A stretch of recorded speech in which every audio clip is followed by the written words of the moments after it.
বক্কার সাহেব আসসালামু আলাইকুম। কে বাক্কা, তোমরা ঠিক মতো কাজ কাম করতেছো না? এটার কোনা মোনা ভাঙা, কি ব্যাপার? কোনো কাজই হচ্ছে না তোমাকে, মন থাকে কই তোমাদের? সাহেব কাজ করবো কিভাবে বলেন? কাজ করি তো আমরা। মমিন 2-2.5 ঘন্টা তো কাজের ভিতরে যদি ফাঁকি দিয়ে দেয়, আমাকে কাজে মন বসে, আমাকেও তো একটু মন চাই যে আমরা একটু চা পানি খাইতে যাই। আমাকে তো কাজ কাম আমরা ঠিক মতন করি। তুমি কই থাকো? কাজ কাম ঠিক মতো খেয়াল করো না? মোবিন যাই কই?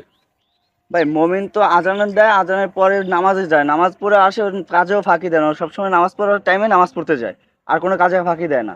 আর এরা তো সবসময়ের জন্য কাজে ফাঁকি দেয়, আর আমি বেশ কয়েকদিন দেখছি ওরা কাজে ফাঁকি দেয়। আচ্ছা দেখবো কই যায়। জি ভাই।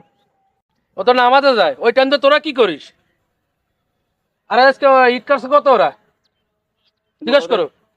তোমরা কত এটা কাজ করছো আজকে? আমরা দুইজনে মিলে করছিল 1500, ও একা